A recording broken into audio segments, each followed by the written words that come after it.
Te invitamos a comprometerte mes a mes y apoyar al DFI, Docencia Final Internacional.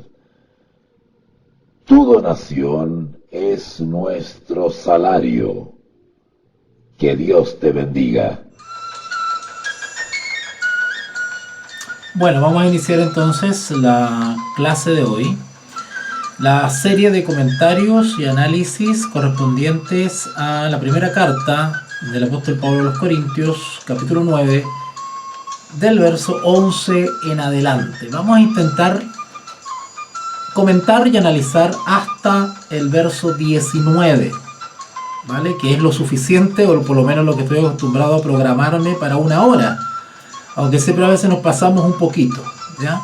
Así que nuestro objetivo será entonces lograr abarcar todos estos textos del 11 al 19 en concordancia con lo que venimos analizando anteriormente. Quienes estuvieron ayer y que comenzamos el capítulo 9, pues ya van a tener una idea de qué se trata lo que a continuación vamos a analizar, ¿ya? Así que por eso es que es importante que sigan los capítulos anteriores, porque van siguiendo la cadena, van siguiendo el hilo de lo que se ha ido explicando, ¿vale? Eso es para aquellos que se vienen integrando recién a esta serie de comentarios, análisis a la primera carta de Pablo a los Corintios, ¿ok? Saluditos a Oriana, gracias por conectarte, Oriana, tu sola presencia ya es un apoyo para mí, así que gracias a esta gran alumna, Oriana, alumna y gran amiga de hace varios años ya. Bueno, vamos a iniciar entonces con, miren, llegó César también, no, César es uno de los grandes alumnos también que tengo, mi gran amigo desde Antofagasta, Chile, que me sigue él, muy entusiasta siempre. Hace rato estábamos conversando sobre distintas temáticas que se van sucediendo. Bueno, recuerden que cualquier consulta, duda, comentario, por favor, con toda confianza háganlo a través de el chat, a través del chat. Hagan sus preguntas, bien legible, bien bien entendible, ¿verdad? Y yo con mucho gusto les respondo por acá en vivo, de acuerdo a la temática que estamos tratando. Saludo a Leslie también, que Leslie es una alumna que se ha inscrito en el curso para la carta a los romanos. Así que Leslie, mucho gusto que estés acá, me da mucho gusto porque realmente con la presencia se demuestra el interés, ¿eh? Esto es como el colegio, esto es como la universidad. Con tu asistencia tú demuestras el interés justamente por las clases, ¿verdad? Así que muy bonito eso. Así que bienvenida, Leslie, y mucho gusto, muchas gracias por estar aquí presente. Bueno, vamos a arrancar rapidito porque si no se nos va el tiempo y yo me programo para una hora y generalmente me estoy pasando de la hora. Y no es que no pueda seguir, yo podría seguir por 2 o 3. El tema es que después el video queda muy extenso y se hace un poquito a veces complicado para que ustedes lo vean, ¿verdad? Yo entiendo que todos tienen sus labores, sus quehaceres y para estar 1 hora y media en un video, bueno, no sé. ¿Ok? Leslie me dice, profe, además de la Biblia Jerusalén, ¿qué otra versión recomienda evangélico-católica? Mira, la versión de Jerusalén es una versión católica. Es una versión católica y la puedes instalar en el teléfono a través de Play Store. Si es que tienes un sistema Android en tu teléfono, puedes ir a Play Store y bajas una versión de Jerusalén que es católica, ¿vale? Es una versión muy buena, como también hay versiones católicas que no son tan buenas, ¿verdad? A ver, cuando digo que hay versiones que son buenas y otras que no son tan buenas, estoy haciendo referencia a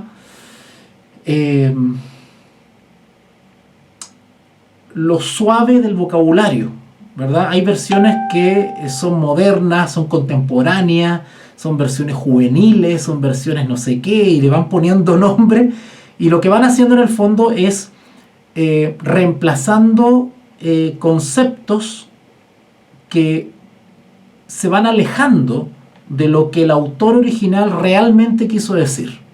Entonces van suavizando los términos. Por ejemplo, ya no escriben ramera, por ejemplo, sino que ponen, ¿no es cierto?, de mala vida, o de qué sé yo. Van poniendo otros términos eufemísticos, ¿eh? Van suavizando el término. Al fin y al cabo van estirando el concepto tanto para hacerlo más básico, más entendible, ¿no es cierto?, al lector, que al fin y al cabo lo van destituyendo, le van quitando la sustancia. ¿Sí? Ese es el tema. Al fin y al cabo, las versiones modernas o contemporáneas no es que estén malas, sino que son malas en tanto y en cuanto el estudiante es exigente, ¿verdad? Es exigente. Hay unas que dicen versión con lenguaje actual, dicen, o contemporáneo. Entonces, claro, entendemos más rápido lo que quiere decir porque está escrito en un vocabulario actual, pero también está en desmedro de aquellos que quieren realmente querer entender o saber qué dijo el autor o qué quiso decir el autor. ¿Eh? Esto pasa a veces mucho incluso con las traducciones. Por ejemplo, quienes han leído literatura de Martín Lutero, por ejemplo, Martín Lutero era muy duro para referirse a ciertas cosas, era incluso a veces grosero, tenía términos, no tenía filtro en Martín Lutero, ¿vale? Y lo hacía con muy linda intención, pero Martín Lutero quería cortar la mantequilla con cuchillo caliente, ¿ah? Decir las cosas tal como son nomás. Entonces, ¿qué pasa? Los traductores han suavizado ciertas palabras, han alterado ciertas palabras en ese sentido. Se entiende lo que quiere decir Lutero, pero no con las palabras que Lutero usó. Lo mismo pasa con las versiones bíblicas, ¿verdad? Van suavizando el vocabulario. Entonces, ¿qué pasa con la versión de Jerusalén, por ejemplo? La versión de Jerusalén, que es católica, ¿cuál es el pero? El pero es que incluye libros apócrifos, es decir, libros de dudosa legitimidad, libros que han sido probadamente catalogados como textos que no se condicen o no comulgan con el resto de libros que son llamados libros canónicos. Libros canónicos. Canónico quiere decir que son libros que están probadamente aceptados tradicionalmente, históricamente, ¿cierto?, por los concilios, por siglos han sido aceptados por el mundo creyente, porque son libros que concuerdan, son libros que se concilian, son libros que se apoyan, ¿no es cierto?, históricamente. Sin embargo, los libros apócrifos, que están incluidos en las versiones católicas, son versiones que incurren en relatos y en antecedentes que no son fácilmente comprobables históricamente. Segundo, caen en aseveraciones que no concuerdan con la enseñanza general de la escritura. Entonces hay una discordancia ahí. Entonces eso es el contra que tiene la versión católica. Pero ¿cuál es la versión? Es el pro? ¿Cuál es lo bueno que tiene, lo útil? Lo útil es que los textos canónicos, que son los que tenemos nosotros incluidos en la Reina Valera 60, que es la versión hispana más utilizada en Hispanoamérica, valga la redundancia, ¿cuál es la ventaja? Que la versión de Jerusalén ha logrado traducir de manera más exacta, en el caso del Nuevo Testamento, de manera más exacta del griego original, ¿vale? O sea, del griego original a la versión en español de Jerusalén es la que realmente es muy, muy apegada, muy fidedigna. Y que también tiene una manera de expresar el texto que es más clarita, es más nítida, es más limpia, más dinámica que la Biblia, que la Reina Valera 1960. ¿Ok? O sea, tiene sus ventajas y sus desventajas la versión de Jerusalén. Es la que yo más recomiendo como alternativa a la Reina Valera 60 para estudiar. Porque podemos comparar, ¿vale? Podemos comparar. Hay una versión muy buena, que yo considero muy buena y no tiene por qué ser así, es mi opinión personal, por la experiencia que tengo, que es la Reina Valera 1909. Reina Valera 1909. También es una versión antigüita de la Reina Valera, porque la Reina Valera también tiene varias versiones. ¿Ok? Incluso hay más modernas que la 1960. Hay 95, hay 2000, 2010 y así. Cada año sacan una o inventan una también con fines comerciales. Ojo, no es que toda versión, por nueva que salga y por novedosa que salga, yo he visto Biblias de la mujer, Biblias de los jóvenes, Biblia de no sé qué, ¿verdad? Biblias de estudio, Biblia comentada, Biblia con no sé qué, y cada año le agregan y le agregan alguna novedad. No quiere decir que son mejores, porque también hay intereses comerciales en eso, lamentablemente, eso hay que decirlo, ¿ok? Ok.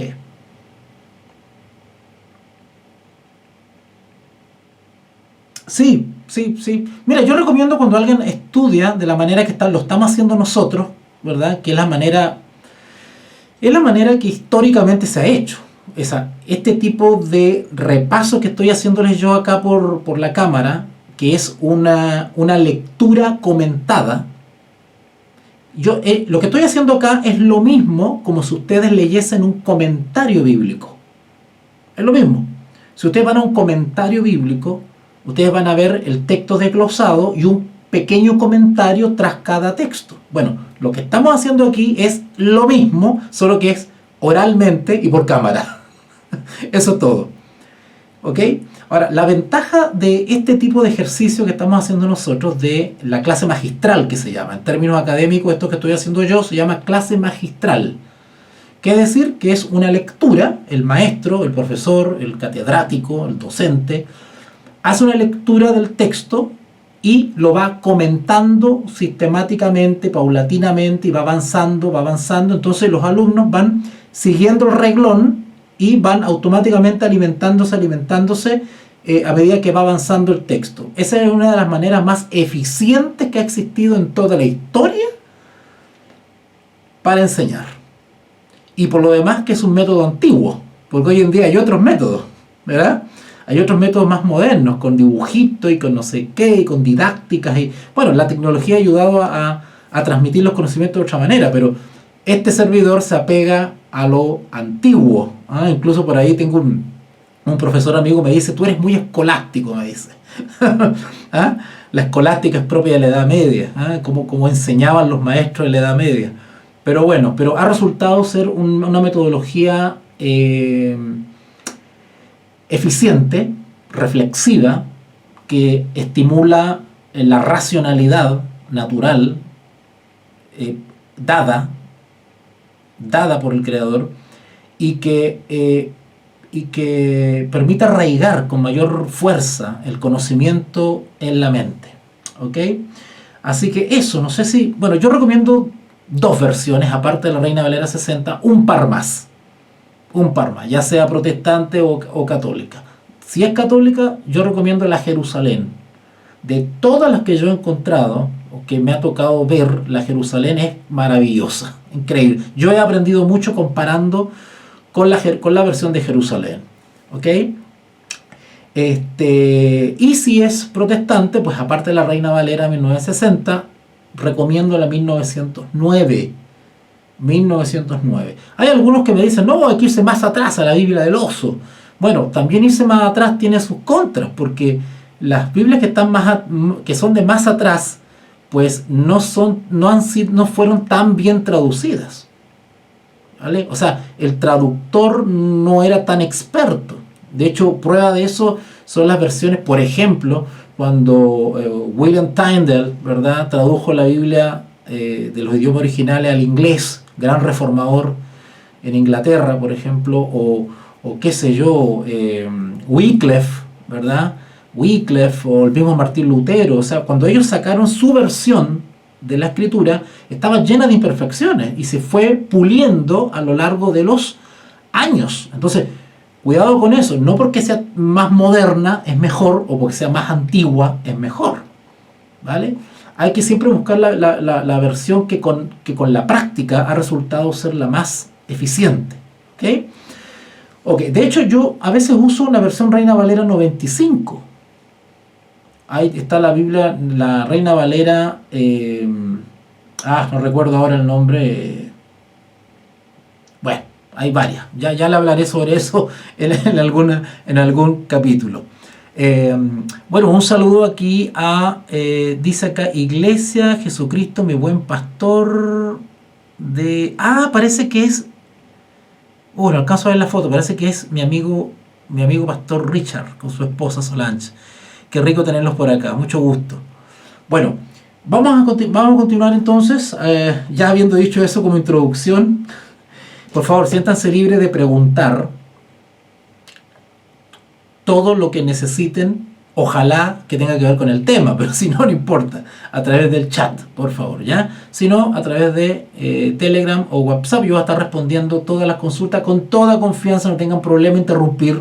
Prefiero que ustedes estén claros en algunas cosas antes de seguir, y ustedes se queden con la duda. Así que pregunten con toda confianza, ¿ya? Espero que la señal no falle y podamos tener una buena grabación. De todas maneras, estoy grabando con otra cámara de respaldo por si la señal falla acá. Tengo la grabación allá, así que tenemos dos versiones del mismo tema. Una en vivo y otra editada con un video donde va a estar con mejor sonido y mejor imagen. Ok, perfecto. Entonces, habíamos quedado en el verso 10. Ahí quedamos. Y si se acuerdan ayer, no sé si hacerles un repaso o no, vamos a hacer un repaso rapidito, ¿ya? Para aquellos que no estuvieron. Vamos a hacer un repaso rapidito. Empezamos con el capítulo 9, donde hablaba justamente de los derechos de un apóstol, Y explicamos el contexto, que en la iglesia de Corintio, que eran varias, que estaban en la región de Corintio, si ustedes van a un mapa, ustedes van a ver que Corintio es un territorio bastante amplio, entonces no era una iglesia, sino que eran muchas iglesias, muchas eclesías. Dijimos también que la naturaleza misma de la iglesia eran grupos de personas. La palabra iglesia significa eclesía, que viene del griego, ¿no es cierto? Y que significa reunión, asamblea, congregación. Es decir, cuando nosotros decimos iglesia, estamos hablando de personas reunidas. No estamos hablando de un edificio. Tradicionalmente, o la costumbre, ¿no es cierto?, la tenemos tan arraigada que cuando decimos iglesia nos imaginamos un campanario, una torre, un edificio, las sillitas, las mesas, qué sé yo, una serie de cosas. No es eso, ¿ok? Esa es una idea tradicional, pero no es una idea que tenga su fundamento en la Sagrada Escritura. Del punto de vista bíblico, del punto de vista escritural, iglesia significa persona. Cuando hablamos de iglesia estamos aludiendo automáticamente a seres humanos reunidos. Cuando esos seres humanos ya no están reunidos, no existe la iglesia. O sea, existe en términos místicos, ¿cierto? La iglesia. Sabemos que por ahí, por allá, anda un montón de gente que es creyente. Bueno, esa es la iglesia. Pero, en estricto rigor, la iglesia realmente se constituye o es visible cuando los creyentes se reúnen físicamente, ¿vale? Por ejemplo, si Leslie, César, Oriana y otros más nos reunimos debajo de un puente, ¿no es cierto?, para hacer un culto, una reflexión, cantar, qué sé yo, bueno, eso, del punto de vista bíblico, eso, aunque esté debajo de un puente, sin paredes, sin techo, bueno, el puente estaría de techo, y estuviésemos sentados en el pasto, en la vegetación, aún eso es una iglesia. ¿Te das cuenta? O sea, no necesitamos ir a un edificio, ¿no es cierto?, que está destinado al lugar de culto para que seamos o no seamos parte de la iglesia.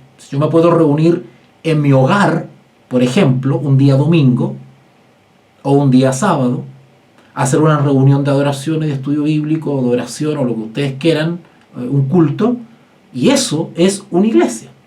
Podemos estar en las faldas de un cerro, a las orillas de un río, podemos estar en la punta de una montaña reuniéndonos, y eso bíblicamente es iglesia, porque iglesia es la reunión de personas. ¿Cuál sería el apoyo bíblico para eso? Bueno, Mateo 18:20. Mateo 18:20. ¿Qué dice Mateo 18:20? ¿Te acuerdan?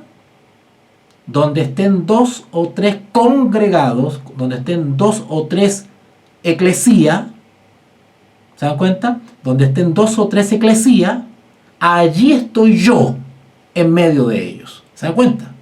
Otro ejemplo práctico. Por ejemplo, yo estoy siendo perseguido por mis creencias, ¿vale? Por ejemplo, en un estado comunista, por ejemplo, donde se oponen a todo tipo de religión. Y yo soy encerrado en una celda, ¿verdad? Y resulta que por persuadir o predicar a otros presos que están allá dentro en mi misma celda, todos se convierten, ¿verdad? Y resulta que los 8 o 7 presos que estamos en la celda comenzamos a hacer culto de adoración dentro de la celda.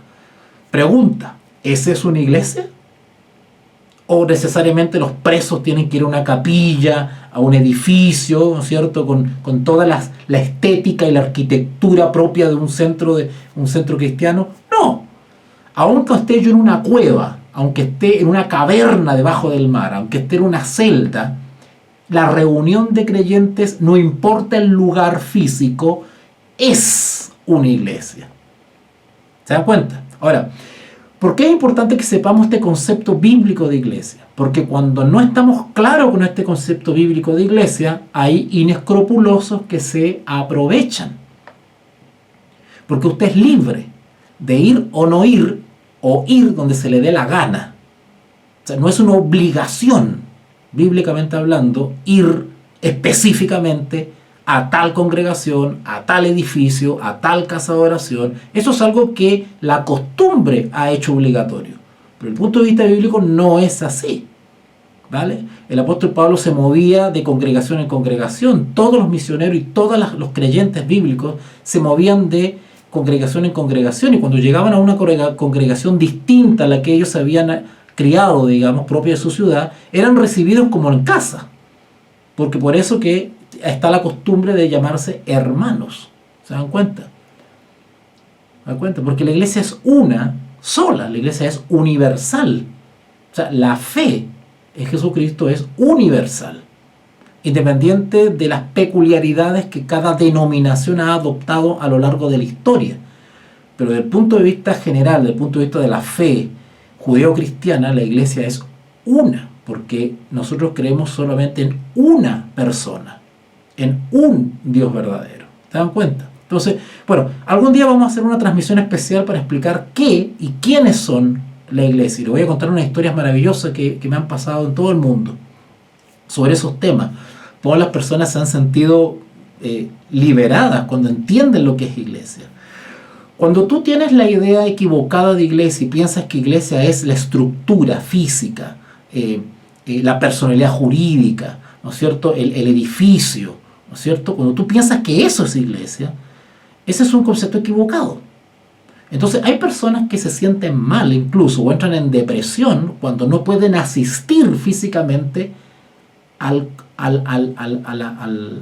la casa de oración, al edificio, al lugar físico, y se sienten mal y piensan que están fuera de la iglesia, que no están asistiendo a la iglesia. No, si por X motivo tú no puedes ir al edificio donde generalmente te reúnes, que han destinado para la reunión, no tienes que sentirte mal. Tú puedes hacer un culto personal en tu hogar y estás tan en comunión y estás tan en unión con Dios como si estuvieses reunido con el resto en el edificio, ¿verdad? Entonces, cuidado con eso, porque se puede dar para ser manipulado por inescrupulosos, para que te controlen, ¿verdad? Para que te controlen. No, usted no se puede ir de acá porque si no es irse de la iglesia, ¿verdad? Usted se va de la iglesia. No, si no me voy a ninguna parte. El que yo me aleje de una congregación en especial no quiere decir que yo me vaya de la iglesia. Una cosa es alejarse del lugar de culto y otra cosa es perder la fe.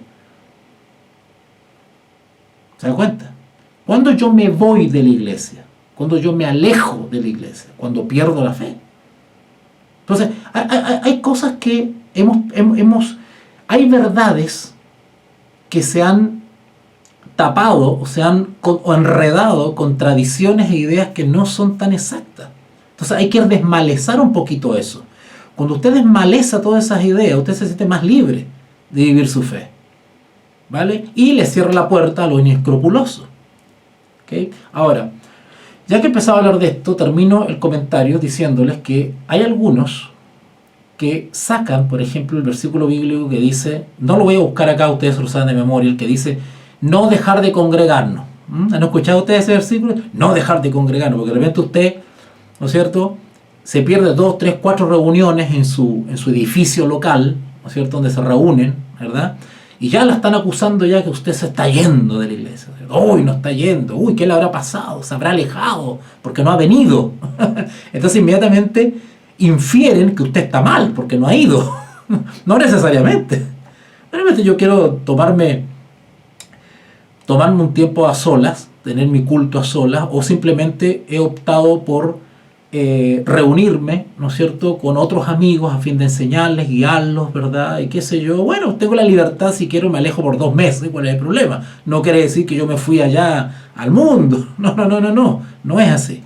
¿Ok? Entonces, ¿qué pasa? Algunos toman el versículo ese, no dejar de congregarnos, ¿verdad? Como para presionar un poco y usted se vaya otra vez a reunir donde estaba. Cuidado con eso, cuidado con eso. Es sano congregarse, porque lo dice la Escritura. No dejar de congregarnos, es una recomendación, ¿verdad? No dejar de congregarnos. Pero ojo, no dejan de congregarnos, pero no importa dónde. Vuelvo a repetir, yo me puedo congregar en las orillas de un río, me puedo congregar en las faldas de un cerro con otros creyentes, me puedo congregar en una celda, me puedo congregar en una cueva. Cuando el texto dice no dejad de congregarnos, está haciendo alusión al acto de reunirse con otro, en comunión con otros creyentes, no al lugar. No al lugar. Ejemplo de eso lo tenemos en todos los evangelios, ¿verdad? El gran maestro de los maestros se reunía en cualquier parte con los creyentes, ¿o no? ¿No se reunía acaso en el Monte de las Olivas? Bueno, ahí no hay techo, ahí no hay banca. Se reunía, ¿verdad? Ellos se reunían. Las iglesias primitivas se reunían en los hogares. Y eso era iglesia. Hasta que Constantino y otros emperadores romanos comenzaron a facilitar templos, edificios que eran dedicados a los dioses paganos, y comenzaron a cedérselos a los cristianos. Y estamos hablando de por lo menos un poquito antes del siglo I, hasta más o menos, estamos hablando de por lo menos el siglo III, siglo IV, siglo V, estamos hablando del año 538 después de Cristo, cuando comienza a haber esta amalgama entre cristianismo y romanismo, y ahí tenemos el nacimiento, ¿no es cierto?, de lo que es el catolicismo romano, ¿verdad? Bueno, pero ese es otro cuento también cuando hablemos de la historia de la iglesia, vamos a hablar de todo eso. Es muy interesante cuál fue el origen de esto, porque una vez que nace el catolicismo romano, lo que hoy conocemos como catolicismo romano, ¿verdad?, que en realidad fue romanismo o papismo, en realidad, en la medida que iba avanzando esa iglesia estatal, bueno, no existía la palabra Estado en ese tiempo, pero ustedes me entenderán, la religión oficial del imperio, pongámoslo así. Pero también había muchos creyentes que no se plegaron a esa amalgama entre romanismo y cristianismo y continuaron reuniéndose en cuevas, en hogares, al aire libre. O sea, de ahí empieza una bifurcación en la iglesia. La iglesia oficial con edificios, con templos, y comienzan hoy se diría, a reconfigurar el tema de adoración, donde las estatuas y las imágenes de dioses comienzan a ser renombradas, rebautizadas con nombres de santos, en fin, todo un tema maravilloso que es interesante analizar en algún momento. Pero volvamos entonces al resumen que le estaba haciendo sobre 1 Corintios 9:1.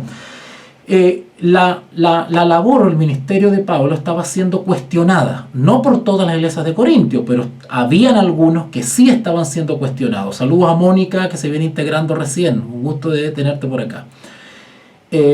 Muchos estaban cuestionando el ministerio de Pablo por las razones que expliqué ayer, ¿cierto?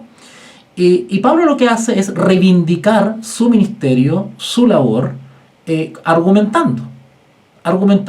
Y una de las cosas que él argumenta es efectivamente, y a la luz de lo que estudiamos en Corintios 8, que por motivos de conciencia, por motivos del débil en la fe, el que tiene más experiencia y más sabiduría, ¿no es cierto?, tiene que a veces ser flexible o ceder para no ofender o herir a aquel que no es maduro en la fe. Ese es el débil en la fe. Entonces, Pablo dice, bueno, en vistas que están estos cuestionamientos, soy constantemente cuestionado, porque ojo, no solamente era cuestionado por algunos integrantes de la iglesia de Corintios, sino que también que era cuestionado por otros grupos. Recuerden que ya en esos días de Pablo estaban operando los gnósticos.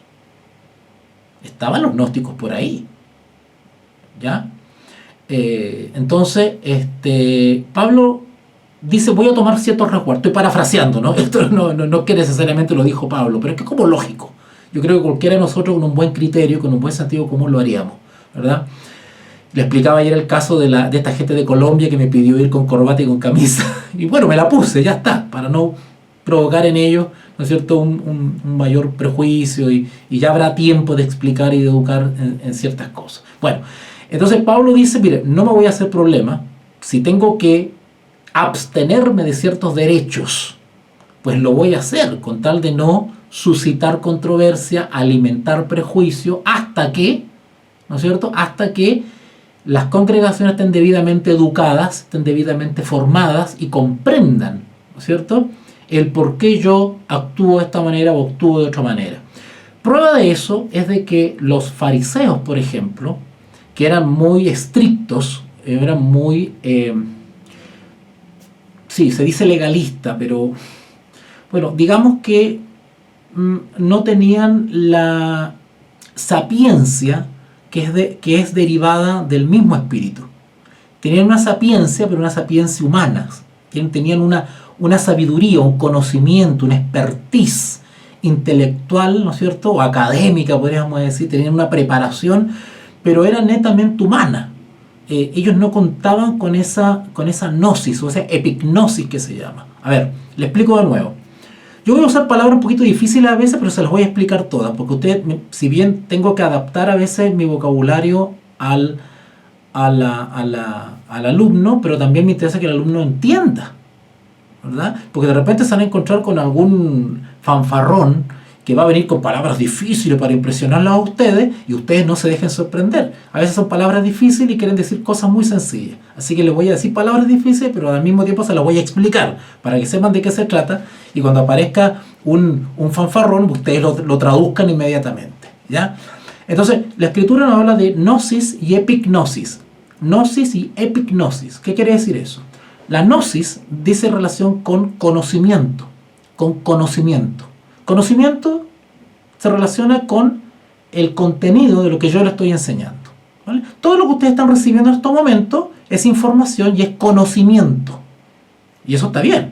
Si ustedes van a un colegio o van a la universidad y están aprendiendo una carrera, ustedes están recibiendo conocimiento específico sobre una área, ¿no es cierto?, disciplinar. El médico, el arquitecto, el abogado, el pedagogo, etcétera, etcétera. Eso es conocimiento. Bueno, los fariseos se movían generalmente se movían en esa área, el conocimiento. Tenían conocimiento de la ley. Cuando digo ley, me estoy refiriendo a toda la Sagrada Escritura disponible en ese momento, ¿vale? Es decir, de Génesis a Malaquías. Todo ese conocimiento lo tenían, se manejaban con la ley, conocían los textos, conocían salmos, conocían proverbios, se sabían de memoria los textos, se los recitaban. Súper, como decimos en Chile, súper capo. ¿Ok? Y de hecho, Pablo era lo mismo. Pablo estaba en ese tipo de conocimiento, en ese tipo de gnosis. Pero ¿qué resulta? Pablo llegó a adquirir un conocimiento que era superior a la gnosis. Él alcanzó un conocimiento epignosis. Es un conocimiento que tiene que ver ya no simplemente con adquirir datos, sino que era un conocimiento que tenía que ver con el discernimiento. Es algo que veía mucho más allá del texto mismo. Pablo logró comprender, después de ese encuentro en Damasco, Pablo logró comprender la sustancia de la enseñanza, logró entender el propósito del texto, qué quería decir realmente Moisés, Elías, Malaquías, Isaías, qué quiso decir Isaías cuando decía varón de dolores, Emanuel, príncipe de paz. Eran textos que se los sabían de memoria, pero no lograban entender la profundidad, el alcance de esos textos. Bueno, Pablo, siendo un erudito de la Escritura, ¿verdad?, un fariseo, enseñado por los mejores teólogos de Israel, ¿verdad?, incluido Gamaliel, pues no lograban ver. ¿Qué le pasaba a los fariseos, por ejemplo? ¿Se acuerdan cuando Nicodemo se acerca a Jesús y le hace ciertas preguntas? ¿Cómo se nace de nuevo? Voy a parafrasear, ¿ya? ¿Cómo se nace de nuevo? Y Jesús le dice, ¿eres doctor de la ley y no sabes qué significa? ¿Te das cuenta? O sea, no basta con aprenderse de memoria esto si no tenemos, ¿no es cierto?, la sapiencia o el don de discernir la profundidad que tiene el texto. Ahora, esa habilidad o ese don de comprender lo que hay más allá del texto o la sustancia del texto no viene de nosotros, viene de una persona que nos ayuda y nos guía en discernir justamente la revelación, en revelarnos lo que tiene el texto. Y ese es el Paráclito, ese es el Espíritu Santo, ¿vale? Bueno, eso es lo que pasaba. Por eso que Jesús le decía a Nicodemo, os es necesario nacer de nuevo. O sea, lo que tú tienes que tener es una experiencia de conversión y que es ayudada por el Espíritu Santo. Tú necesitas la presencia del Espíritu Santo para que te ayude en esa conversión. Es la experiencia que no tenía Nicodemo y que no tenía la mayoría de los fariseos. Así que cuando Pablo supera esa experiencia de simple conocimiento humano de la ley y comienza a discernir, comienza a salir de la gnosis para ir a la epignosis, tener un conocimiento de la revelación. Ahora Pablo entendía, ahora Pablo comprendía que esos textos que hablaban del príncipe, de los príncipes, Emanuel, deseado de toda la gente, se estaba refiriendo al Jesús de Nazaret. No lo veía, pero ahora lo empezaba a ver, ya tenía discernimiento. Entonces cuando hablamos de epignosis, estamos hablando de un conocimiento, pero que es más profundo, ¿verdad? Es un conocimiento revelado. ¿Ok? Lo mismo aplica, por ejemplo, para la simbología del libro Apocalipsis. El libro Apocalipsis se tienen que entender a la luz de la misma escritura, porque el Apocalipsis es una revelación. Ese es un libro para entenderlo, no es un libro misterioso. Es un libro misterioso para aquel que no tiene epignosis. Pero el que tiene epignosis puede entender lo que Apocalipsis revela, porque el mismo título del libro dice que es una revelación. Entonces, ¿cómo va a ser oculto? ¿Cómo no lo vamos a entender? ¿Se dan cuenta? Pero bueno, entonces ¿qué pasa? Que Pablo comienza a toma ciertas decisiones, que es abstenerse de ciertos derechos que él tiene como apóstol, para justamente no herir susceptibilidades y no alimentar prejuicios. Entonces, resulta que Pablo, ya sea que hiciese uso de ese derecho, ya vimos ya en qué se consiste. Un derecho era viajar en su trabajo misionero, viajar con una compañera creyente, esposa, ¿no es cierto? Que Pablo no hizo uso de ese derecho, como otros sí lo hicieron. Tampoco él optó por autofinanciarse él mismo, trabajando en un oficio, en este caso construir tiendas, y no depender del derecho que él tenía de el ser sustentado por las mismas congregaciones. Entonces, cuando se quiere molestar a alguien, en este caso a Pablo, se lo va a molestar por A o por B. O sea, si no usa los derechos, lo van a cuestionar. Y si usa los derechos, también lo van a cuestionar. Entonces, por eso es que esto hay que tener un criterio súper amplio para poder entender también la maldad de quien está cuestionando, ¿vale? Hay que ser objetivo. No es malo haberse abstenido de los derechos, pero tampoco es malo usar esos derechos. ¿Te das cuenta? Bueno, eso es lo que pasó con Pablo. Y Pablo explica, ¿no es cierto?, que todo obrero, bueno, él amplía un poquitito, porque en en los ejemplos que él da y que estudiamos ayer, en el fondo está diciendo que el obrero es digno del salario. Lo que está haciendo él es simplemente vindicar lo que el mismo Jesús ya había enseñado, ¿vale? Y de hecho muchos me he encontrado que cuestionan, por ejemplo, el uso del diezmo actualmente. Eso es una barbaridad que no tiene sustento en la Escritura. Es un subterfugio. De hecho, uno de los argumentos más básicos que usan es decir, ay, pero ¿dónde dice que hay que dar el diezmo en el Nuevo Testamento? Dicen ellos, ¿verdad? Y claro, usted va al Nuevo Testamento y no encuentra textos explícitos que digan hay que devolver el diezmo, ¿no es cierto? Claro, entonces se toman de ahí y se ve, ya no está vigente. Ya no está vigente, ¿no es cierto? Pero hay situaciones descritas en el Nuevo Testamento que prueban que el diezmo estaba plenamente vigente y que Jesús no se opuso a eso, ¿vale? De hecho, él nunca habló contra el diezmo. Al contrario, él hizo alusión a usarlo de buena manera. ¿Se acuerdan cuando amonestó a los fariseos? Le dijo que diezmáis, ¿verdad? El ¿cuánto era? No me acuerdo, el comino y que diezmáis le puso, ¿verdad? Que saben con diezmar, ¿no es cierto? Si son inconsecuentes en su vida espiritual, ¿no es cierto? Es obra muerta. También se desconoce el propósito del diezmo. El diezmo tiene como propósito desarraigar el egoísmo del ser humano, ¿cierto? Otro objetivo del diezmo es que es financiar justamente a los obreros que se dedican tiempo completo y que tienen vocación. Ojo, una característica de un verdadero obrero es que tiene vocación. Y ya vamos a entender qué significa tener vocación, porque Pablo tenía vocación. En cambio, habían otros que el mismo Pablo describe que lo hacían de manera egoísta, lo hacían de manera forzada, lo hacían no con una buena motivación. Habían otros que sí, ¿vale? Entonces hay obreros que son dignos de ser sustentados por el diezmo y otros que no son dignos de ser sustentados por el diezmo.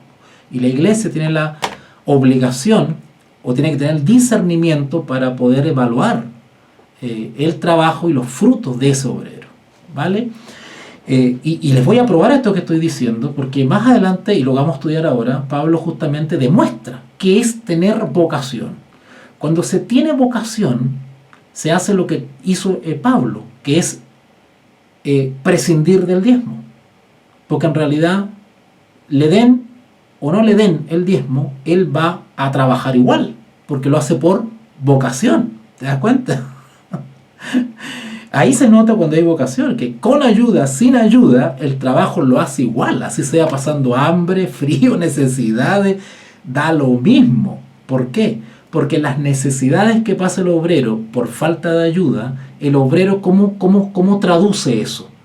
El obrero ¿cómo traduce eso? Bueno, estas necesidades me están fogueando, me están puliendo, me están transformando. Que es lo que debería hacer cada creyente, incluidos los obreros. ¿Okay? Bueno, avancemos entonces. Avanzamos al verso 11. El 11, mire, ya me tomé 46 minutos. Tremendo. El 11 dice lo siguiente. Si nosotros sembramos entre vosotros lo espiritual, noten el ejemplo de la siembra. Este ejemplo de la siembra es típico en la Escritura, ¿verdad? Porque señala lo que el obrero por vocación y por la fe realiza, ¿no es cierto? Y lo hace con esperanza de obtener resultados o frutos. Entonces, si nosotros, y Pablo habla en plural, no solamente habla de él, sino que incluye a otras personas, a otros obreros también, que habían, claro que sí, acuérdense de, qué sé yo, de Silas, qué sé yo, había muchos. Bueno, si nosotros sembramos, haciendo referencia a la difusión de las buenas nuevas, entre vosotros, hablando directamente a los corintios, lo espiritual, no está hablando de semillas de maíz, está hablando de lo espiritual, es gran cosa si segáramos de vosotros lo material. ¿Se dan cuenta? El hecho de que el obrero que siembra lo espiritual reciba apoyo material está totalmente justificado. Claro, en el caso de Pablo, él no hacía uso de ese derecho. Pero quien sí hace uso de ese derecho legítimamente está totalmente justificado. ¿Por qué? Porque el trabajo espiritual es mucho más valioso que el trabajo físico. Ojo, no estoy desmereciendo el trabajo físico, pero estoy poniendo en una balanza, ¿verdad? Que el alimento espiritual es lo que sostiene al ser humano, ¿vale? En este caso el creyente. Y por lo tanto, es un gran, y perdone que uso esta palabra, pero es un gran mérito el que hayan personas que dediquen su vida y su tiempo a las cosas espirituales, porque otros no lo harían. O simplemente otros no pueden, o no han sido llamados, o no tienen la habilidad, o no tienen el don, o no tienen la experiencia, no tienen las competencias. Pero hay personas que sí tienen habilidades naturales y aparte de eso se les ha otorgado el don para ejercer justamente sus ministerios y para hacerlo bien. Cuando a una persona se le otorga un don es para perfeccionar, ¿no es cierto?, un tipo de trabajo, una línea de acción, ¿vale? Y esa persona que recibe ese don es responsable por ese don, porque se va a pedir cuentas, ¿o no? Ustedes saben eso, se va a pedir cuentas. Acuérdense la parábola de los talentos, ¿ok? Entonces, en algún momento de la existencia vamos a tener que rendir cuentas por lo que se nos dio y a ver cuántos frutos generamos, ¿ok? Entonces, quien recibe lo material como pago, como recompensa o como salario, ¿no es cierto?, está totalmente justificado, porque se está dedicando a una línea de acción, a una línea de trabajo espiritual que es de trascendencia tremenda y no todos comprenden, ¿vale? Así que si nosotros sembramos entre vosotros lo espiritual, es gran cosa si segáramos de vosotros lo material. Si otros, noten que Pablo hace referencia a otros que están trabajando y que seguramente sí hacen uso de ese derecho, ¿no es cierto? Si otros participan de este derecho, noten, está hablando de otros, pero que sí participan de ese derecho. Si otros participan de este derecho, estoy en el 12, sobre vosotros, ¿cuánto más nosotros? Pablo cuando dice aquí nosotros se refiere a lo que ya mencionamos en el verso 6, ¿se acuerdan? Que habla de yo y Bernabé, dice, ¿no es cierto? Que ellos dos, por lo menos, que están mencionados ahí, no hacían uso del derecho de recibir un diezmo o un apoyo material de la congregación. Pero habían otros que sí estaban haciendo uso de ese apoyo, y está bien. Si otros participan de ese derecho sobre vosotros, ¿cuánto más nosotros? Pero no hemos, y vuelvo a recalcar su situación personal, ¿no es cierto?, pero no hemos usado de ese derecho, sino que lo soportamos todo. O sea, quien no hace uso de ese derecho asume las consecuencias que implica no tener tanto apoyo. ¿Te das cuenta? Claro, el que recibe apoyo mensual, el que recibe un diezmo, por ejemplo, bueno, sabe que todos los meses va a recibir un apoyito y puede contar con eso. Pero el que no recibe, ya sea porque nadie lo quiere apoyar o porque él ha decidido no recibir ese apoyo, bueno, tiene que batírsela solo. Ahí tiene que ver cómo lo hace. Tiene que reinventarse, ¿verdad? A propósito de la pandemia, que muchos nos reinventamos, ¿verdad? Tuvimos problemas con algunos apoyos, tuvimos que empezar a generar recursos de otra manera, ¿verdad? Así que sigue diciendo el 12, entonces, por no poner ningún obstáculo al Evangelio de Cristo. ¿Se dan cuenta? O sea, acá está explicando las razones por las cuales él se obtiene ese derecho, que es no generar obstáculo, no poner obstáculo. Esto de no poner obstáculo hace referencia a una piedra de tropiezo, a una zancadilla, ¿cierto? Ahora, ¿a quién yo podría ponerle una zancadilla? Bueno, al débil en la fe. Otra vez volvemos, ¿no es cierto?, a Corintios 8, 9. Por ejemplo, vamos a Corintios 8:9, cuando dice, pero mirad que esta libertad, es decir, ¿cuál? De recibir, de hacer uso o no uso de ese derecho. Pero si alguno, perdón, el 9, Corintios 8:9. Si bien, pero mirad que esta libertad vuestra no venga a ser tropezadero para los débiles. ¿Te das cuenta? ¿Te das cuenta cómo la misma enseñanza se va articulando? Por eso que cuidado con eso, no tomemos, a veces nos agarramos de un texto solito para generar una suposición, una idea. Cuando tomemos un texto y creamos que el autor dice tal o cual cosa, vamos a compararlo con lo que dijo antes. No sea que le vamos a hacer decir al autor algo que en textos anteriores él te contradice, no está diciendo lo mismo. Tiene que estar en concordancia todo el discurso y toda la enseñanza que estamos leyendo. ¿Okay? Sigamos avanzando, vamos al 13 entonces. Y luego Pablo, otra vez con su acostumbrada retórica, nos hace una pregunta. Esto es maravilloso. Yo le recomiendo a todos aquellos que se dedican a la enseñanza bíblica, que, ojo, entre paréntesis, hay personas en la iglesia que se dedican a la enseñanza. Y está bien, ojalá todos enseñásemos. Pero ojo, hay una diferencia. Hay quienes enseñan porque es nuestro deber hacerlo. Hay que enseñar, aunque sea con las habilidades mínimas que uno tenga, pero tiene el deber de explicar y enseñar a otro, básicamente. Pero habemos otros que hemos recibido el ministerio de la enseñanza. O sea, nos dedicamos a eso. ¿Te das cuenta? Y hemos recibido el don de la enseñanza. ¿Vale? Entonces nosotros ejercemos especialmente ese don. Porque a veces te puedes encontrar en congregaciones con personas chamorros, hermanos chamorros, ¿verdad? Que hacen de todo. Son misioneros, evangelistas, ministros, exorcistas, diáconos, porteros, maestros de escuela dominical, lo hacen todo.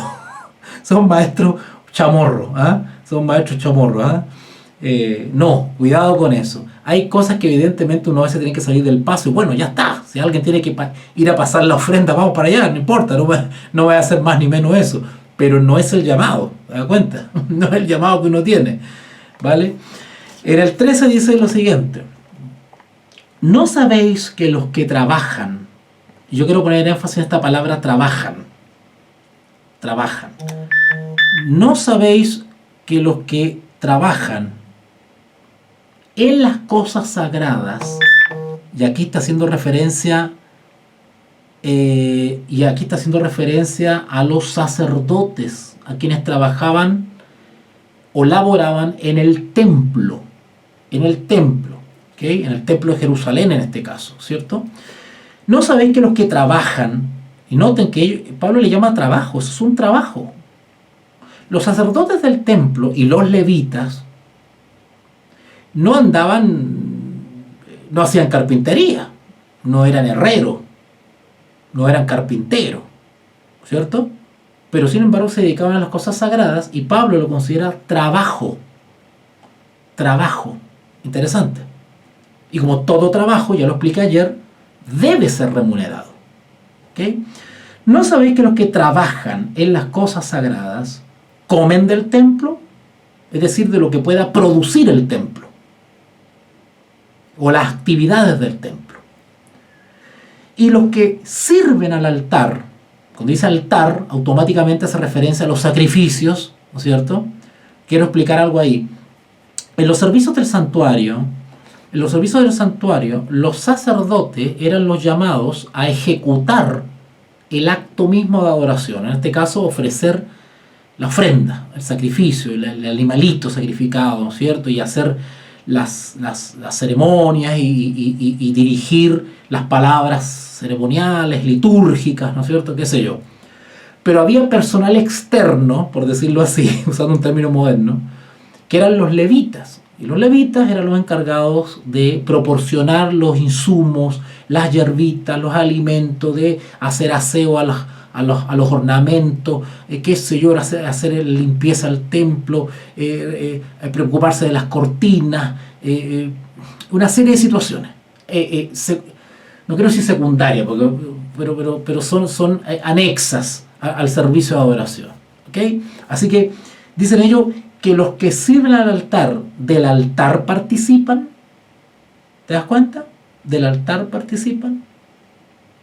Es decir, el sacerdote o el levita que trabaje en las cosas espirituales, o como decía el texto anterior, que siembran lo espiritual, porque eso hacían los sacerdotes, sembraban lo espiritual, porque recuerden que los servicios del santuario tenían un objetivo pedagógico.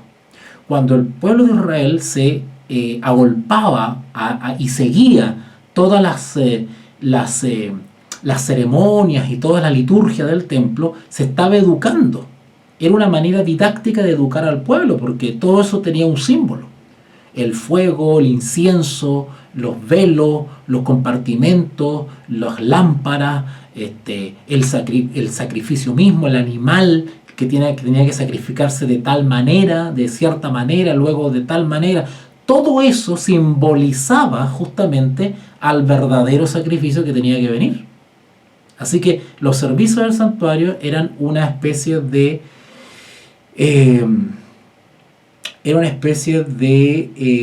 escuela al aire libre, por decirlo así, ¿ya? Sigamos entonces el 14. El 14 dice, así también, nota, primero Pablo da el ejemplo de los trabajadores del templo y luego dice, así también, o sea, de igual manera como los sacerdotes y los levitas, de igual manera, se dan cuenta que el diezmo no está abolido y que el ministerio que sirve en el templo a las cosas espirituales sigue en vigencia. El trato y la consideración hacia quienes se dedican a las cosas sagradas no ha perdido vigencia. Fíjese lo que dice el 14. Estoy en Corintios 9:14. Así también ordenó el Señor a los que anuncian el Evangelio. Claro, hoy en día no existen sacerdotes ni existen levitas, literalmente, como en el siglo I. Pero hay ministros, hay obreros, y ellos deben ser sustentados de la misma manera que eran los que se dedicaban al templo, sacerdotes y levitas. Acá lo dice, así también ordenó el Señor a los que anuncian las buenas nuevas, que vivan. Oiga, sí, más claro que el agua, eso yo no tengo que explicar nada, que es cosa leer, que vivan del Evangelio. ¿Te das cuenta? Y por supuesto que usted esto le debe recordar lo que está en Mateo 10:10, cuando dice el obrero es digno de su salario, ¿verdad? ¿Qué te hace digno o justifica tu sustento por parte de la congregación? Bueno, el que te dedicas a lo sagrado o a las cosas espirituales, ¿verdad? El 15, vamos avanzando al 15. Pero, y ahora Pablo otra vez vuelve a su caso, primero no tener el estilo que tiene él, nos saca con algunos ejemplos externos y luego vuelve a su situación, porque eso es lo que está tratando. Se está cuestionando su labor, su condición como obrero. Entonces él tiene que argumentar. Así que saca ejemplos externos y luego lo aplica a él para que entiendan su caso. Dice el 15, pero yo de nada de esto me he aprovechado. ¿Notan? Aprovechado en el buen sentido, ¿eh? No aprovechado del aprovechador. ¿Eh? No, aprovechado en el sentido de hacer uso. Bueno, ya que está el derecho, aprovechemos de usarlo, porque así sería más beneficioso y más efectivo mi trabajo. Pero él se ha abstenido de aprovechar ese derecho que tiene. Pero yo en nada de esto me he aprovechado. O sea, él primero fija los fundamentos de que existe el derecho y cómo ese derecho está vigente. Y sin embargo, él no se ha aprovechado de ese derecho, no ha hecho uso de ese derecho. Pero yo en nada de esto me he aprovechado, ni tampoco he escrito esto para que se haga así conmigo. O sea, tampoco estoy escribiendo esta carta para que ahora me apoyen. O sea, no me estoy haciendo la víctima, ¿eh? Porque prefiero morir. Claro, acá un poquito exagerado, ¿verdad? Pero él dice, prefiero morir, dice él, ¿eh? Antes que nadie desvanezca esta mi gloria. ¿Qué quiere decir esto? Esas son de las partecitas complicadas que a veces no se entienden. Bueno, hay que explicarlas, hay que explicarla. Entonces dice acá, antes que nadie, perdón, estoy en el 15, porque prefiero morir. Noten, o sea, prefiere pasar todo, prefiere asumir las consecuencias de lo que significa no hacer usos de derecho, o sea, prefiere asumir las consecuencias que trae eso en necesidad, quizás en provisiones, ¿no es cierto? En fin, en medios, recursos para poder movilizarse, etcétera, etcétera. Entonces, prefiero morir, dice él, ¿verdad? Antes que nadie desvanezca esta mi gloria. Desvanezca quiere decir diluya. Prefiero no asumir las consecuencias de no hacer uso de ese derecho, ¿verdad? Antes que se diluya o se desvanezca o se desaparezca, ¿no es cierto? Esta mi gloria, dice. Ahora hay que entender esto de mi gloria. ¿Qué quiere decir esto? Quiere decir de que Él espera, noten, Él espera una recompensa. O sea, espera ser glorificado. Él espera una gloria. ¿Te das cuenta? Él tiene esa esperanza. O sea, su gloria o su recompensa no depende de el mayor o el menor apoyo que él pueda tener. ¿Vale? No depende de eso. Depende de con la depende del motivo que lo mueve a él a hacer lo que hace. Él no tiene como ambición el reconocimiento de la gloria terrena o el acrecentar o incrementar su patrimonio material, producto del apoyo de la congregación, sino que su finalidad o su móvil de trabajo está en otra cosa. Más que buscar recompensa material y temporal, él tiene la vista puesta en una recompensa y un reconocimiento de aquel a cual sirve. Vamos a explicar un poquito más esto. Y sigue diciendo, estoy en el 16, perdón, en el 15,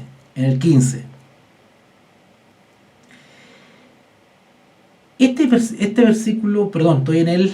ya me enredo ya aquí. Estoy en el 15, al final del 15, pero prefiero morir antes que nadie desvanezca esta mi gloria. Si ustedes van al 18, el 18 va a arrojar un poquito más de luz respecto a esta expresión de Pablo, que es un poco lúcida. Hay una pregunta ahí. Dice, ¿cuál, pues, es mi galardón? ¿Notaron? ¿Ahora se entiende? ¿Cuál es mi galardón? ¿Qué es lo que él espera o busca o anhela al hacer lo que hace? Ya sea que reciba apoyo o no reciba apoyo, que use del derecho o no use del derecho, su motivación es recibir un galardón, un reconocimiento, una recompensa, pero no necesariamente material y terrena. Acá dice el 18, ¿cuál pues es mi galardón? Porque, ¿por qué dice se desvanezca? Cuando dice se desvanezca esta mi gloria, claro, porque si el hacer uso de ese derecho sirve de piedra de tropiezo a un débil en la fe, se echa a perder su labor. Y él no quiere eso. Y eso va en desmedro de lo que él espera. ¿Se dan cuenta? Vamos a leer el 18 otra vez entonces, para que nos ayude un poquito a complementar esa parte final del 15. ¿Cuál pues es mi galardón? ¿Cuál? Y responde el mismo. Que predicando el Evangelio presente, ¿qué? Gratuitamente el Evangelio de Cristo.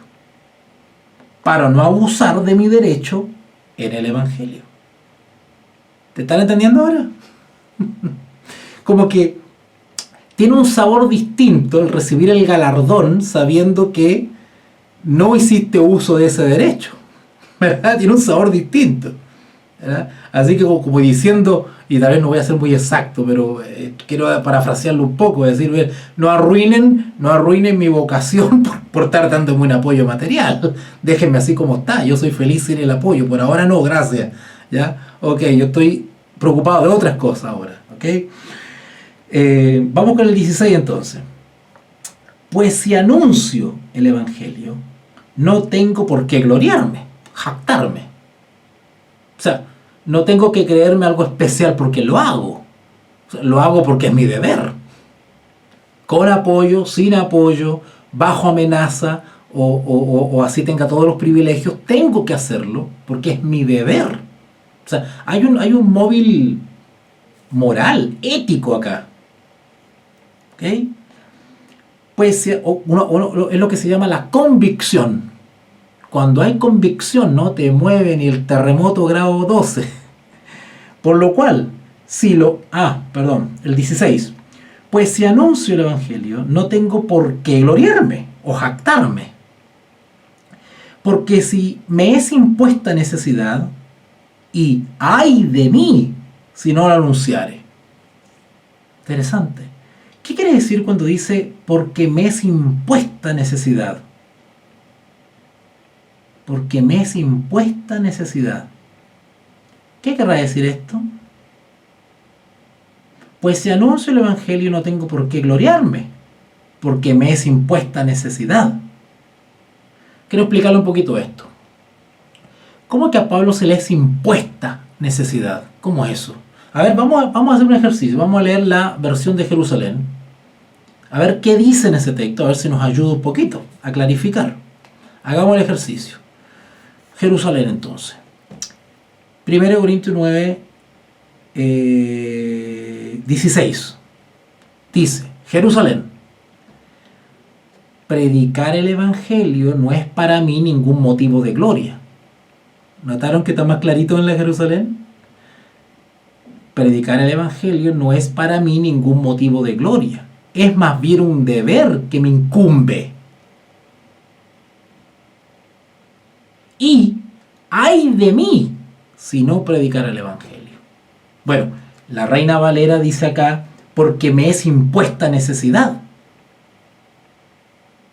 Me es impuesta. ¿Cómo que les impuesta necesidad? ¿Ah? ¿Qué querrá decir eso? ¿Hay alguien en el chat que me pueda aportar con eso? Porque me es impuesta necesidad.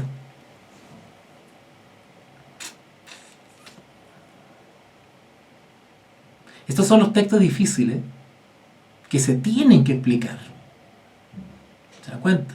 Cuando dice acá me es impuesta necesidad, eso tiene un trasfondo.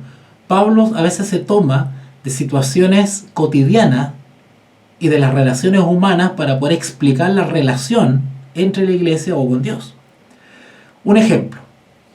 Los esclavos, por ejemplo, les era impuesta alguna obligación, algún deber, alguna responsabilidad. A los esclavos, a los esclavos les era impuesta una orden, una obligación. Por ejemplo, el amo le imponía al esclavo, ¿cierto?, alimentar a los caballos y a los animales todos los lunes. Un ejemplo, todos los lunes. Si no lo hacía, no recibía salario. O por lo menos recibía una reprimenda. El esclavo no tenía alternativa. Tenía que hacerlo porque era el esclavo. O sea, les impuesto un trabajo. A Pablo nadie le imponía el predicar el Evangelio porque lo hacía por vocación. ¿Te das cuenta? Claro, él era esclavo en el sentido que era esclavo de Cristo, pero era libre para ejercer la orden que le fue dada. Pongan atención a lo que estoy diciendo, porque esto tiene una profundidad pero maravillosa. Él era esclavo espiritualmente porque era súbdito de su maestro, de su rey, de reyes, ¿verdad? Era esclavo voluntariamente. Varias cartas él comienza, siervo de Jesucristo, esclavo, dice él, ¿verdad? Esclavo. Toda su voluntad, sus pensamientos, sus motivos, todo era sometido a su amo del cielo, ¿verdad? Pero era libre en cuanto a su voluntad. Algo de eso hablamos ayer. Él era libre. A él se le dio una orden: ir y predicar el evangelio. Bueno, para él no era una obligación, era un placer, era un honor. Era un honor hacerlo. Por eso que él dice acá, ¿no es cierto?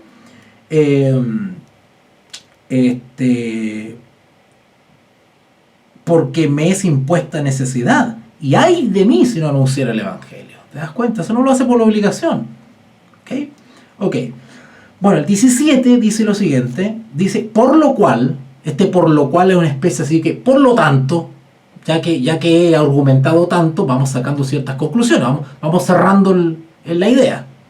Por lo cual, si lo hago de buena voluntad, noten, no por obligación, no impuesto como un esclavo, literal, sino si lo hago de buena voluntad, ¿cierto? Es decir, por propia voluntad, voluntariamente, recompensa tendré, ¿verdad? Porque la recompensa que se espera está en directa relación con la intención y la disposición con la cual lo hice. Porque si lo hago de mala gana, pues no soy digno de la recompensa. Pero si lo hice concienzudamente y de todo corazón, bienvenida la recompensa, tiene otro sabor. Por eso Pablo habla de esto así. Por lo cual, 17, si lo hago de buena voluntad, recompensa tendré.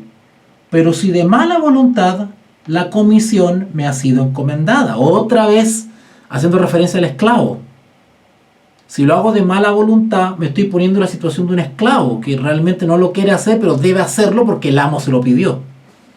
¿Te das cuenta? No basta con recibir la orden, sino que hay que hacerla de buena voluntad.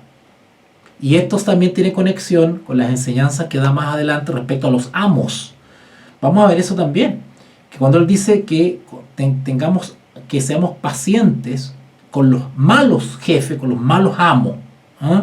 Y él dice, demos testimonio de conducta, aunque sea con los malos amos, dice él, ¿verdad? Así que noten que en todos estos pequeños detalles, y que tiene que ver incluso con las relaciones humanas, Pablo llama o enseña a manifestar la conducta de Cristo.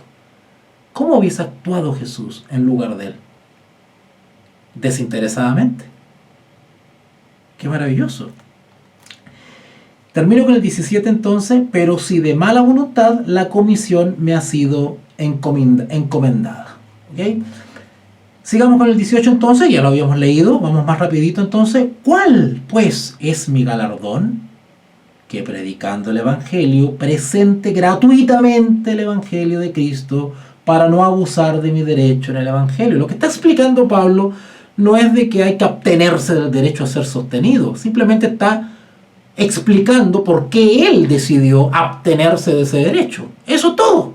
Así es sencillo. Y si ustedes se dan cuenta, son justificativos súper nobles, ¿verdad? Y el 19, ya aquí terminamos. Ahora sí, mira, han pasado 1 hora y cuarto.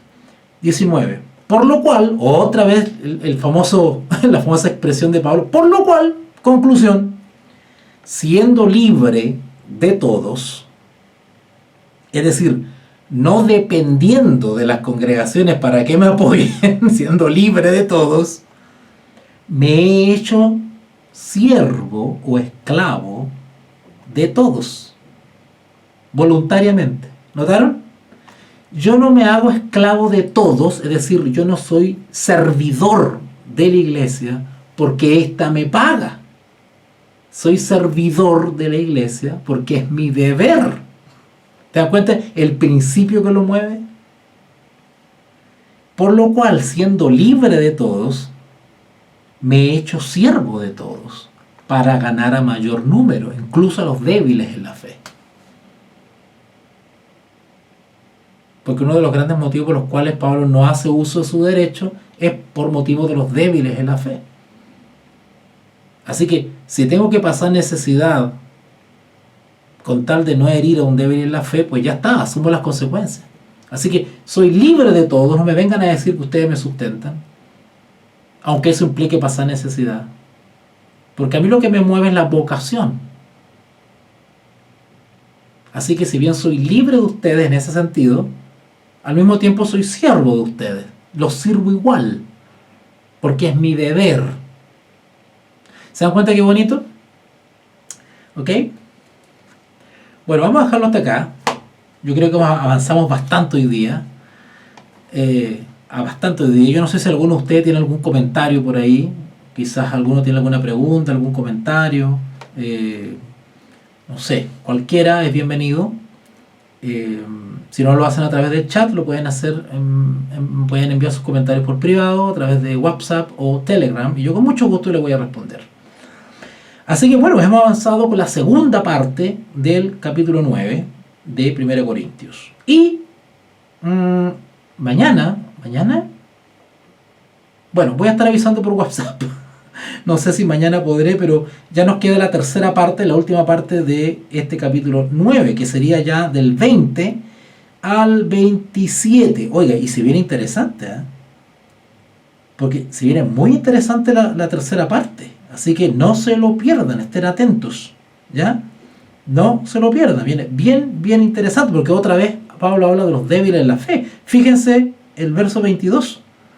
Fíjense el 22. Me he hecho débil a los débiles, para ganar a los débiles. A todos me he hecho de todo. Ahora van a empezar a entender esas palabras. Van a entender esas palabras ahora, que esas son palabras que todo el mundo se las conoce, ¿verdad? Me he hecho débil a los débiles para ganar a los débiles. De todo estoy hecho de todo para que en todos modos salve a alguno. Bueno, vamos a entender todo. Ahora van a cobrar sentido esos famosos versos a la luz de todo lo que hemos analizado. Ahora, toda esa manera de actuar tan criteriosa de Pablo debería ser la nuestra. Esa es la parte que hay que aplicar. Porque estamos viendo teoría acá, que se ve bonito ahí. Pero eso ahora hay que aplicarlo acá. Primero, desde el punto de vista del obrero, que hay obreros que hacen uso del derecho y otros que no hacen uso del derecho. Y por otro lado, la congregación, que hay congregaciones que están dispuestas a apoyar y otras que no están dispuestas a apoyar. Hay unas que apoyan y otras que no apoyan. Y cuando hablo de congregación estoy hablando de las personas. Hay personas que están dispuestas a apoyar y otras que no quieren soltar ni un dólar. Y eso va en desmedro directamente del obrero que sí depende de ese derecho. ¿Se dan cuenta que todo esto es una cadena de apoyo? Todo esto es una cadena de apoyo. Que cuando una de las dos cadenas falla, se rompe esa sinergia. Esa sinergia se rompe cuando uno falla. Cuando la congregación no tiene disposición a apoyar, bueno, el obrero que sí depende de ese derecho, de ese apoyo, pues ve dificultada su labor. No así el que no depende de ese derecho y ha logrado generar recursos propios, ¿no es cierto? Bueno, puede sobrevivir, pero eso no justifica tampoco a la congregación que no apoye. Entonces, es toda una cadena que tiene que tenderse a la luz de lo que acabamos de estudiar. ¿Ya? Vamos a dejarlo hasta acá entonces. Parece que por chat no hay ninguna pregunta o algún comentario final que quieran hacer. O por Facebook también, si hay alguna inquietud que por ahí quieran transmitir.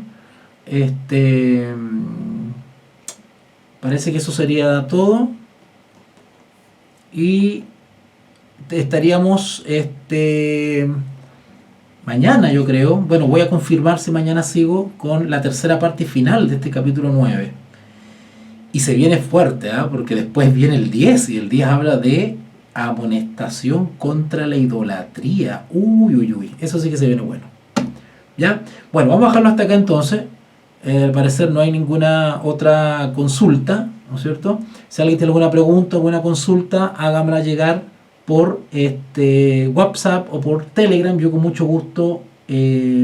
Exactamente, César. Pablo quería ganar el cielo. Esa era su recompensa. Así que con tal de lograr esa meta, oiga, daba lo mismo para Pablo si lo apoyaban, no lo apoyaban. Él lo movía a otra convicción, que era la vocación, la convicción. Daba lo mismo, claro. Del punto de vista terrenal, claro que es una ayuda el recibir apoyo. Claro que sí. Si uno es honesto y se dedica a lo que fue llamado, claro, esos recursos claro que sirven. Pero en el caso del apóstol Pablo, o en el caso que debería ser nuestro también, con ese apoyo nosotros tenemos un objetivo, ¿verdad? Que es mucho más grande que lograr metas temporales, ¿verdad?